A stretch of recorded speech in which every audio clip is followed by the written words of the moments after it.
to this watercolor segment on painting a lovely little rose. Here we're going through my different materials, the Micron Sakura pens that are waterproof ink.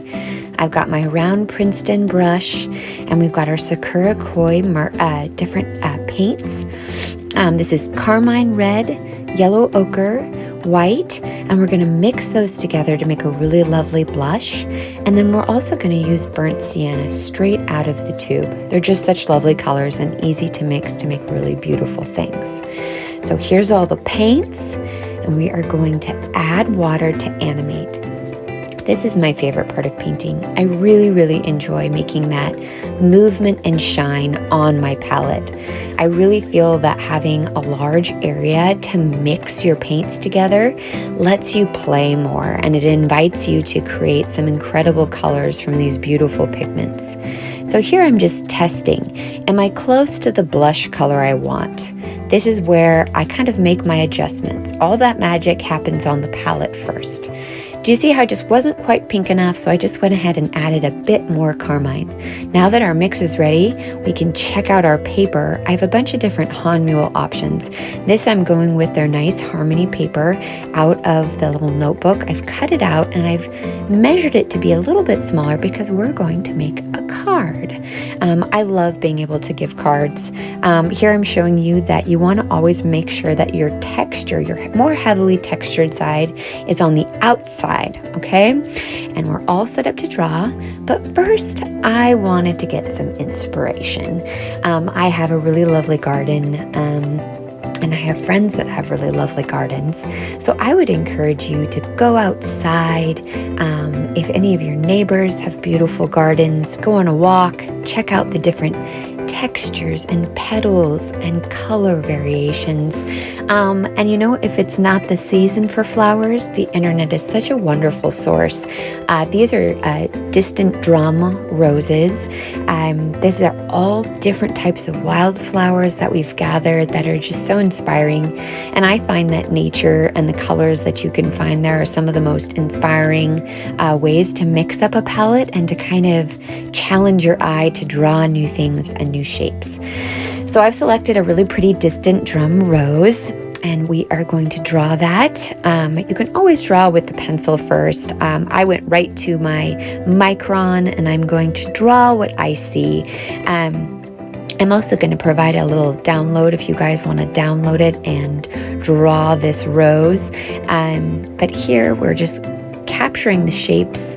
When you draw, it's actually a combination of C and S shapes. So if you can write those letters in the alphabet, you're already one step closer to being able to draw your own flowers. It's nice to be able to have your own little flower to draw, and now we are going to paint it.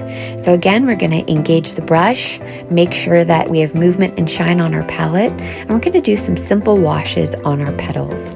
Now, because we have that lovely Sakura Micron pen, I see it as an invitation to play. Okay, so I paint a little bit outside the lines. You saw that I used our blush combination recipe, and then I dropped in just a touch of that burnt sienna.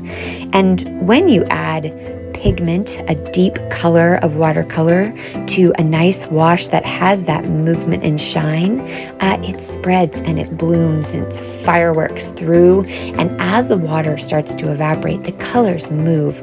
So what you learn with watercolors, really wherever you put water on your paper and then you drop in color like I'm doing, the color will slowly spread and move throughout that little boundary that you created with your water. And when you do this, the paint slowly moves throughout the whole piece. And so as it dries, you get that really lovely high to low contrast effect. So you can see I'm just dropping in more colors. I've added a little bit of the carmine to the blush recipe. I'm just gonna continue to just drop in colors. The key is you want to make the changes while your paint is wet. So once watercolor dries, the only thing you can do is add another layer. So what you want to do is while it's wet, you make all those lovely subtle changes. So your first wash has these pinks and blushes and those lovely little touches of burnt sienna. So here you saw I'm using a dry brush technique. I'm essentially using my paintbrush as a sweep. It's a little brush, and I'm drying the bristles. And what it's doing is it's thirsty, right? The brushes are made to absorb water. So I'm using that property, and I'm essentially taking out high points in my piece so that there's points of light. I'm going to go ahead and use my paper towel to lightly dab out those pieces too, just so that this is a really nice, lovely, light flowing rose. I'm going to go ahead and add some points of that blush again while it's still wet, right? And here's our burnt sienna. I'm going to make sure there's movement and shine. We're going to make sure that that just moves and has that high to low contrast that is so beautiful for watercolor. All right. Again, we're going to make that thirsty brush sweep.